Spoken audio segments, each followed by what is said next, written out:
The epic and tragic battle between All For One and All Might just took an even darker turn, and that twist in the end was heartbreaking. I don't think I'm ready to say goodbye to All Might, but with every chapter, Sir Night Eye's dark prophecy comes closer to reality. This was insane, and we need to talk about it. You guys know how this works. If you enjoy my MHA content and you want to see more in the future, leave a quick like and comment right now to help me out with that YouTube algorithm.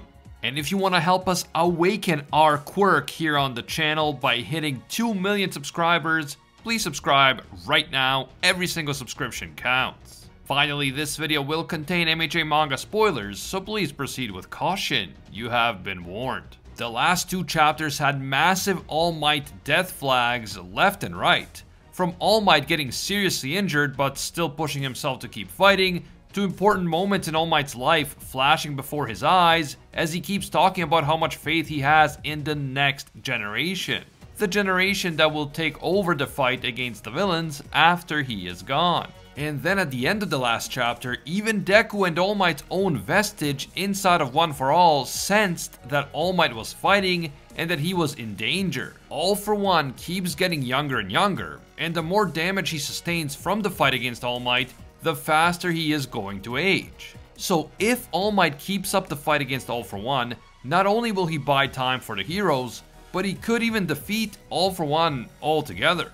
Nevertheless, this means that All Might has to keep pushing himself well past the limits of his body. And because of this, there is a very real possibility that All Might will end up pushing himself too far and that he will die during this fight.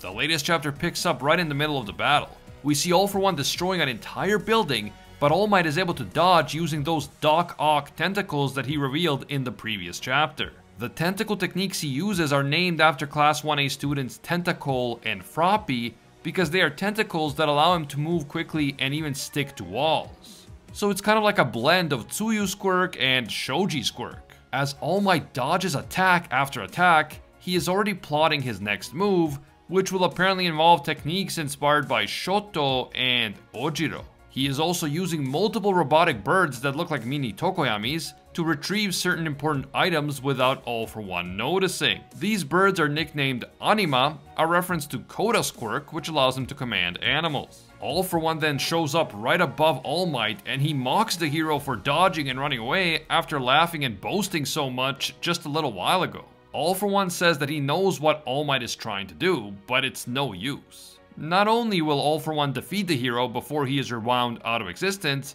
but he will defeat him with minimal effort. Basically, All For One is saying that this fight is hopeless and that no matter how hard All Might tries, he won't get even close to winning. All For One then releases a flurry of black tendrils in the direction of All Might, and as the hero flies up into the air in an attempt to dodge, the tentacles begin forming 2 giant faces with teeth.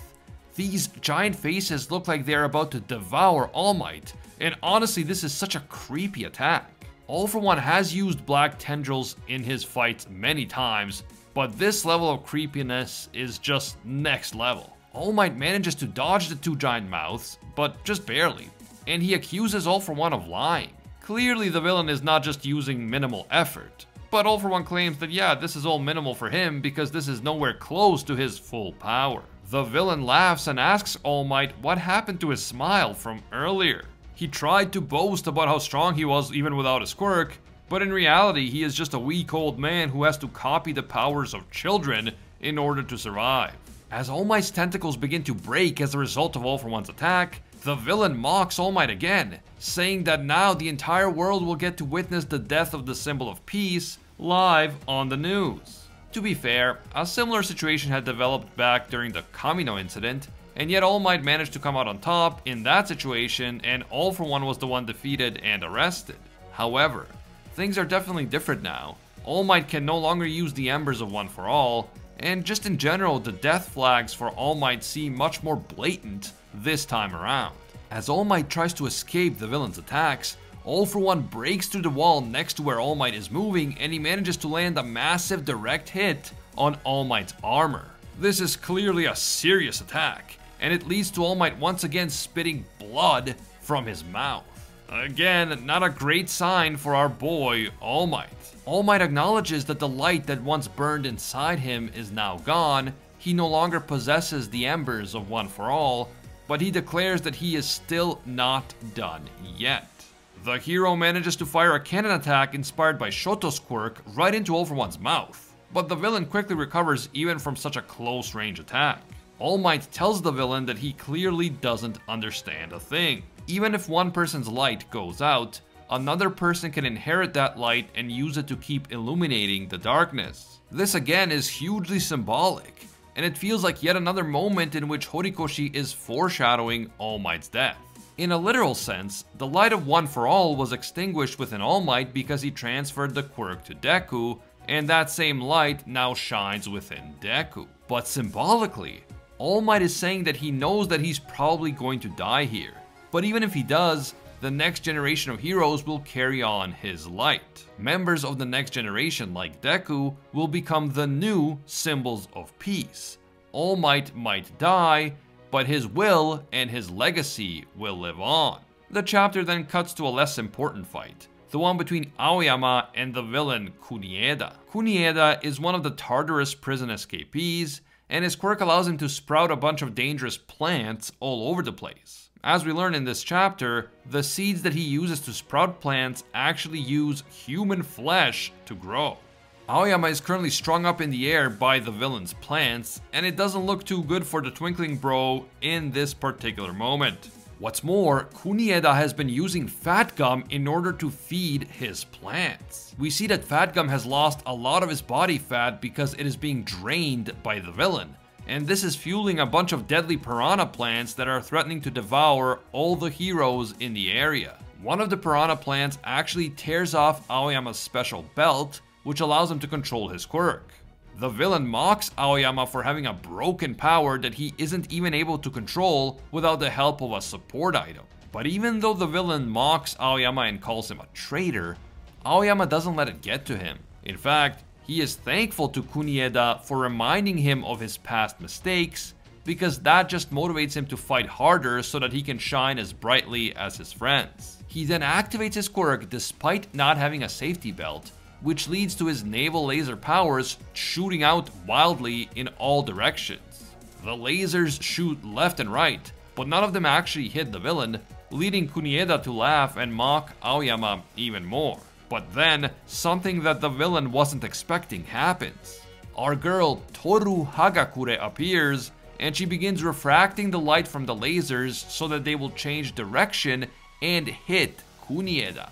Toru has had this ability to refract light for a long time, and she has been able to redirect Aoyama's quirk before. But the cool thing about her doing it now is that the process of doing it apparently makes her visible, and so we can actually see the invisible girl in action for once. All the Toru fanboys who have been starving for more visible Toru moments finally catch a break for like 3 whole panels. This fight between Aoyama and Toru and Kunieda certainly doesn't feel as important as the battle between All for One and All Might or the battle between Deku and Shigaraki, but I am glad that Horikoshi included it, and not just for the Toru fanboys. This is also a very important moment for Aoyama's character. In this moment, he realizes that he can transcend all his limitations, even the limitations of his so-called broken power, by relying on the help of his friends. He may not be perfect, he may have made mistakes, but no one is perfect.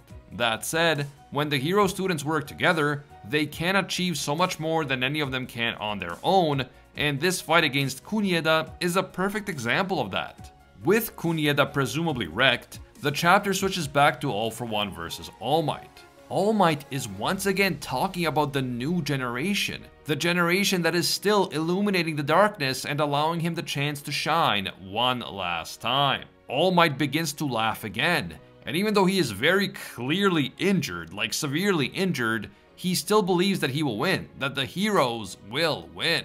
Then, those robotic bird drones return, and they are carrying what's left of All Might's car, Hercules. It's pretty much the only part of the car that hasn't already been turned into some sort of weapon against All for One. The birds hold this part of Hercules above All for One, and then a massive laser beam smashes into the villain, presumably hitting him out of the sky and throwing him right into the ground.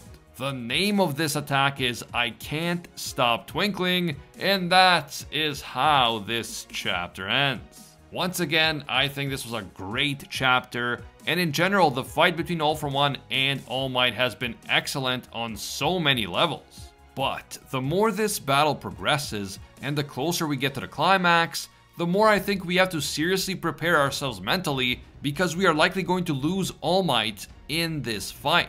Horikoshi seems to be setting up All Might's final sacrifice. He keeps bringing up the next generation. He is saying goodbye to his students by paying tribute to their attacks and techniques. He continues to push himself too far against All For One in order to give the next generation a fighting chance. And in the end, he probably will die, but he will also manage to either take All For One down with him, or weaken him so much that even if he reaches Deku, he won't be able to do anything about it. This fulfills Night Eye's prophecy, it passes the torch to the next generation, and it still allows All Might to live on within Deku through his vestige. It all makes sense, but it's still a hard pill to swallow. I also thought it was cool to see Aoyama's continued redemption arc. Given the fact that he was the UA traitor, his character needed more redemption, and Horikoshi delivered. It was certainly heartwarming to see that All Might clearly forgives Aoyama, and even paid tribute to Aoyama by naming the laser beam attack after him. That said though, I know there are a lot of people out there who think that Aoyama deserved more punishment, and that his redemption came way too quickly. I mean, it kind of had to happen quickly because the final war arc was already starting and they needed him to play his part, but I definitely understand where this criticism is coming from. The dude was spying on his classmates for a long time, and he almost got them killed multiple times. What do you guys think? Will All For One versus All Might end soon, or will it be a while?